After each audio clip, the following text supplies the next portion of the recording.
Dice का यह इतना चैलेंजिंग प्रश्न है डियर फ्रेंड्स कि अगर आपके एग्जाम में ऐसा प्रश्न आ गया तो 80% बच्चे इसको सॉल्व नहीं कर पाएंगे। देखिए कह रहा है कि 4 का विपरीत क्या होगा। तो डाइस के सवाल को सॉल्व करने से पहले थोड़ा सा कॉन्सेप्ट हम जानने का प्रयास करते हैं। देखो, जब भी डाइस का क्वेश्चन आता है तो सबसे पहले और जरूरी बात जो हमें याद रखनी पड़ती है वो याद रखनी पड़ती है कॉमन नंबर। ठीक है, अब दूसरी बात याद रखनी पड़ती है कि एक ही डायरेक्शन से चलकर हम डाइस के किसी भी सवाल को सॉल्व कर सकते हैं। देखिए 1 2 3 है, 4 5 6 है, इसमें सर कोई संख्या ऐसी दिखाई ही नहीं दे रही है जो कॉमन हो। जब कॉमन हमें नहीं दिखाई दे रही तो अब हमें क्या करना है? तो डियर फ्रेंड्स, आपको जानना पड़ेगा डीएस की कौन सा डाइस है। ये डाइस 2 प्रकार का होता है, एक सिंपल डाइस होता है, एक स्टैंडर्ड डाइस होता है।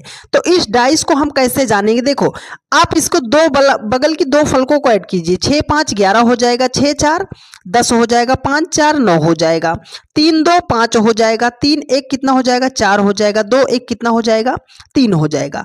अगर बगल की पास की 2 सतह को जोड़ने पर उसका योगफल 7 नहीं होता है, जब नहीं होता है तो इसका मतलब है कि यह जो है स्टैंडर्ड डाइस है, मानक पासा है। और जब भी आपके सामने मानक पासा दिया जाएगा तो उसका अपोजिट हम कैसे निकालते हैं? देखो, वो 4 का अपोजिट पूछ रहा है तो आपको सिंपल सा इतना करना है कि 4 में हम कितना जोड़ दें कि योगफल हमारा 7 हो जाए। तो आप बोलोगे सर 4 में हम 3 को जोड़ देंगे तो योगफल 7 हो जाएगा। तो जितना हम जोड़ रहे हैं वही उस संख्या का अपोजिट हो जाएगा। 3 ऑप्शन बी में दिया गया है और यही आपका